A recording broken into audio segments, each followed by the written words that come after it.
Voyez, vous qui écoutez ce message semant la foi, si vous voulez, chaque fois que je poste une chose, vous recevez un message. Vous pouvez vous inscrire et cliquer sur la petite cloche pour recevoir les notifications et mettre un pouce bleu parce que vous allez devenir une personne privilégiée.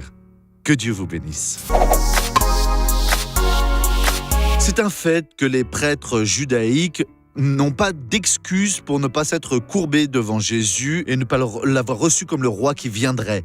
Ils ont donc ordonné, restant perturbés à Jérusalem, sachant qu'un homme était en train de mener les foules dans le désert, et là, il enseignait, prêchait, les personnes donc se repentaient, et celles qui se repentaient publiquement de leurs péchés, il exigeait qu'elles les confessent. Et j'ai fait ceci, j'ai fait cela aussi, demandant pardon, alors Jean les baptisait dans les eaux. Et Jean a dit, quand ils lui ont demandé alors « Es-tu le Messie ?» Non, je ne suis pas, non, je suis de celui qui viendra après moi et qui fera l'œuvre de Dieu. Voyez maintenant Jean, premier chapitre au verset 27, il parlait de Jésus. Et qui vient derrière moi. Donc il n'avait vraiment aucun doute. Il avait dit qu'il viendrait, alors il leur annonce « Et qui vient derrière moi ?»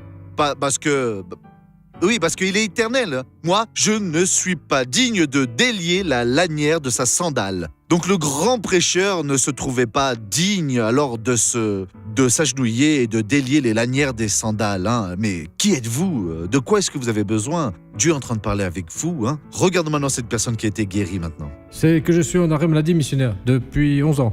Depuis 11 ans déjà? Je ne pouvais pas faire comme ça. Et aussi, ça fait 11 ans que vous ne faisiez plus ça. Comme ça.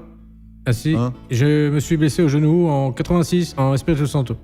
Mon genou, vous voyez, cette partie, elle restait ainsi, vous voyez. Vous aviez des douleurs, et maintenant, non. Plus rien. Alors balancez-le comme ça. Allez-y, mais...